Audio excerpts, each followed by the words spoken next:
Hey guys, welcome to our channel. इससे पहले वाले वीडियो में मैंने आपको जीएसटी रजिस्ट्रेशन की थियोरेटिकल नॉलेज दी थी। इस वीडियो में हम समझेंगे जीएसटी रजिस्ट्रेशन हम प्रैक्टिकली ऑनलाइन कैसे कर सकते हैं। तो अगर आपने हमारी पहले वाली वीडियो नहीं देखी है तो please go and check out that first. उससे आपको जीएसटी की बेसिक नॉलेज मिलेगी कि हमें जीएसटी रजिस्ट्रेशन कब करवाना चाहिए। उसका लिंक मैं अपने आई बटन में भी दे दूँगी, तो वहाँ से भी आप जाके डायरेक्टली चेक कर सकते हैं कि जीएसटी रजिस्ट्रेशन क्या होता है। तो चलिए बिना देरी करे स्टार्ट करते हैं आज का ये वीडियो। आज हम समझेंगे कि जीएसटी रजिस्ट्रेशन हम ऑनलाइन प्रैक्टिकली कैसे कर सकते हैं। तो हम जैसे ही गूगल क्रोम पे जाते हैं वैसे ही हमें यहाँ पे जीएसटी रजिस्ट्रेशन की गवर्नमेंटल साइट को डालना है, gst.gov.in। जैसे ही हमने यहाँ पे ये gst.gov.in डाला, हम डायरेक्टली जीएसटी की गवर्नमेंटल साइट पे पहुँच जाते हैं। हम जैसे ही यहाँ पे रजिस्टर पर क्लिक करेंगे वैसे ही हमारे पास कुछ ऐसा इंटरफेस ओपन होगा। ये फॉर्म हमें फिल करना है। ये फॉर्म कुछ ऐसा दिखता है। अब हमें यहाँ पे न्यू रजिस्ट्रेशन पे क्लिक करके आई एम टैक्स पेयर पे क्लिक करना है, टैक्स पेयर।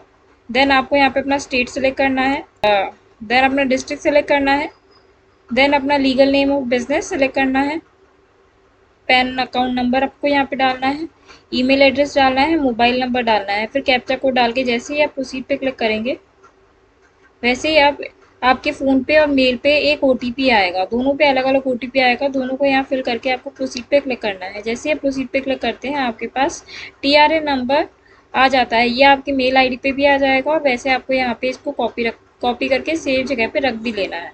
तो हमने इसको कॉपी किया और प्रोसीड करते ही जैसे हमने यहाँ पे प्रोसीड किया वैसे ही हमारे पास ऐसा यूज़र इंटरफेस आया। अभी हमें यहाँ पे temporary interface number, reference number हमें यहाँ पेस्ट करना है और यहाँ पे कैप्चा कोड डाल के प्रोसीड पे क्लिक करना है। जैसे हम प्रोसीड पे क्लिक करते हैं वैसे ही हमारे फ़ोन पे और ईमेल पे एक ओटीपी आएगा, उसे हम यहाँ पे डालेंगे और प्रोसीड पे क्लिक करेंगे।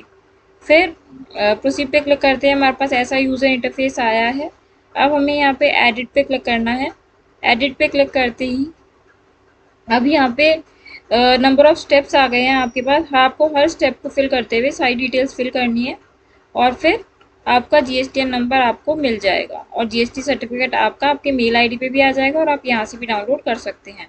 तो आप जैसे जैसे नीचे स्क्रॉल करेंगे वो फिल करते जाना है। जैसे जैसे डिटेल पूछ रहा है, लीगल नेम ऑफ बिजनेस आपको यहाँ पे डालना है, परमानेंट अकाउंट नंबर, आपका पैन नंबर जो भी है। सोल प्रोप्राइटरशिप के केस में ओनर के डिटेल्स यहाँ पर जाते हैं, तो आपने यहाँ पे ओनर की डिटेल्स डाल दिए। नेक्स्ट आपको आपका ट्रेड नेम सेलेक्ट करना है और name of constitution of business आपको यहाँ पे डालना है। एडिशनल नेम आपका कोई ट्रेड का है तो आप वहाँ पे यहाँ पे फिल कर सकते हैं, अदरवाइज आप इसे ब्लैंक छोड़ सकते हैं।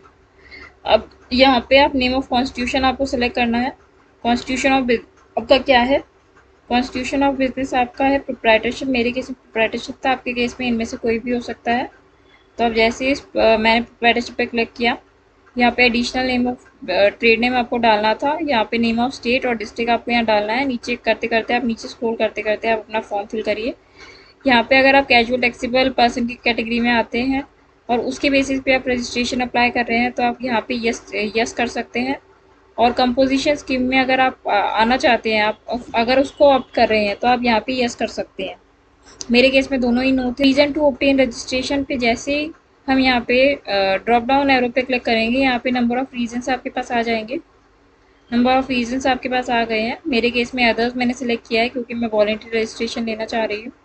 तो यहाँ पे अदर्स के केस में आपसे रीज़न पूछेगा, स्पेसिफाई द रीज़न। तो मैंने यहाँ पे वॉलंटरी रजिस्ट्रेशन डाल दिया है। मेरा बिजनेस का कमेंसमेंट कौन सी डेट से हुआ था वो यहाँ पे फिल करना है। Date on which liability to register arises, ये जिस दिन हमको जीएसटी रजिस्टर करने के लिए लाइबिलिटी अराइज हुई उस दिन की हमको डेट डालनी है। अगर हमारे पास कोई एग्जिस्टिंग रजिस्ट्रेशन नंबर है तो हमें उसकी यहाँ पे डिटेल्स डालनी है। नेक्स्ट हमें हमारा ट्रेड नेम का सपोर्टिंग डॉक्यूमेंट अपलोड करना है, लाइक पैन नंबर हो गया, आधार कार्ड हो गया। तो मैंने यहाँ पे पैन नंबर अपलोड कर दिया था। सेव एंड कंटिन्यू पर क्लिक किया। बिजनेस डिटेल्स चेक हो गई हैं। बिजनेस डिटेल्स हमने सारे फिल कर दिए हैं। यहाँ पे प्रमोटर्स और पार्टनर्स और प्रमोटर के अब हमको यहाँ पे डिटेल्स डालने हैं। तो हमने यहाँ पे सारे इन्फॉर्मेशन फिल कर दिया है। नीचे हम स्क्रॉल करेंगे तो हमें यहाँ पे आइडेंटिटी इन्फॉर्मेशन डालनी है, डेजिग्नेशन, डिन नंबर अगर आपके पास है तो आप वो डाल सकते हैं। आर यू सिटीज़न, तो हमने यस कर दिया है। Permanent account number, passport number अगर है तो, आधार नंबर है तो। देन हम नीचे स्क्रॉल करेंगे तो हमें यहाँ पे हमारा एड्रेस डालना है। देन हमको यहाँ पे हमारे जो हमारी फ़ोटो है, फ़ोटोग्राफ हमको यहाँ पे अपलोड करनी है। फिर नीचे अदर इन्फॉर्मेशन में यहाँ पे ऑल्सो ऑथराइज सिग्नेटरी में हमने यस कर दिया है, क्योंकि प्रोप्राइटरी केस में ऑथराइज सिग्नेटरी वही होता है, तो ओनर होता है वही ऑथराइज सिग्नेटरी होता है। तो हमने यस पे क्लिक कर दिया था। नेक्स्ट हम सेव एंड कंटिन्यू पे हम क्लिक करेंगे। तो जैसे ही ऑथराइज सिग्नेटरी का कॉलम खुल के आया है, वैसे ही ये सारी डिटेल्स उसने डायरेक्टली फेच कर लिए थे, क्योंकि हमने वहाँ पे ये कॉलम यस कर दिया था। तो हमें यहाँ पे कुछ भी छेड़ने की ज़रूरत नहीं है। हमने यहाँ पे नीचे आके स्क्रॉल करके यहाँ पे नीचे लिखा हुआ है proof of authorise signatory is not required for proprietor who is an authorise signatory. यहाँ पे हमें डिटेल्स कुछ भी डालने की ज़रूरत नहीं है, यहाँ पे कोई भी प्रूफ देने की ज़रूरत नहीं है, इसलिए हमने डायरेक्टली सेव एंड कंटिन्यू पे क्लिक किया है। ऑथराइज रिप्रेजेंटेटिव अगर आपके केस में है तो आप यस कर सकते हैं, मेरे केस में कोई नहीं था इसलिए मैंने save and continue. Then place of business क्या हमको डिटेल्स डालने हैं, एड्रेस डालना है। हम नीचे स्क्रॉल करते करते हम वहाँ का एड्रेस डाल देंगे, पिन कोड एंड ऑल। फिर हम नीचे जैसे ही हम आएंगे, हमें स्टेट जुडिक्शन वार्ड वार्ड हमें सेलेक्ट करना है।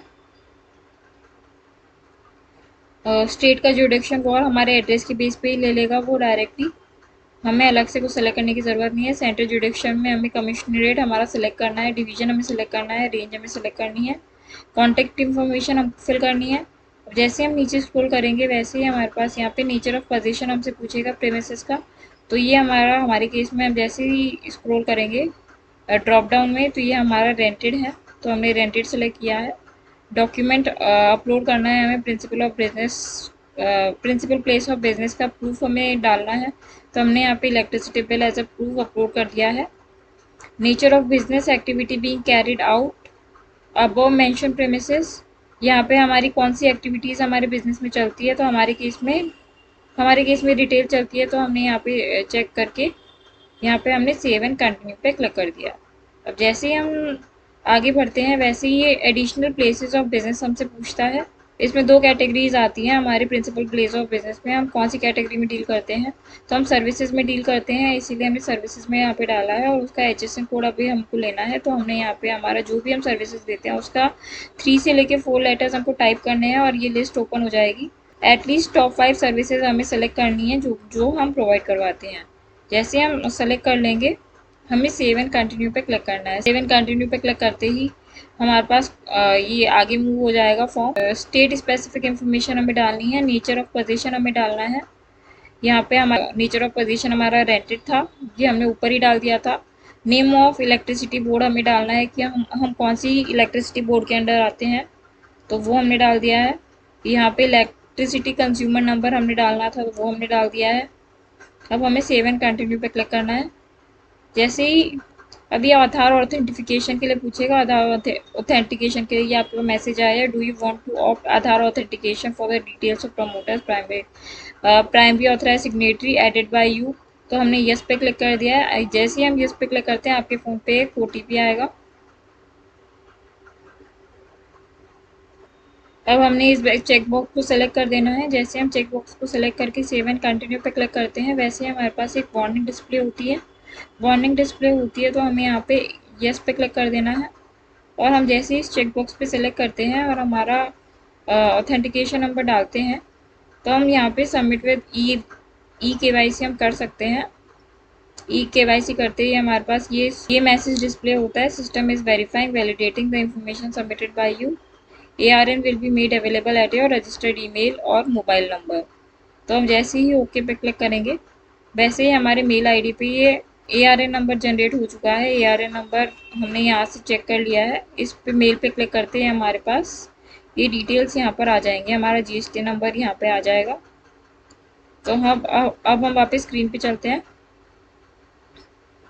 जैसे ही हमने यहाँ पे कंसेंट पे क्लिक किया है और अपना आधार नंबर दिया है, वैसे ही हमारा आधार का नंबर हमसे पूछेगा।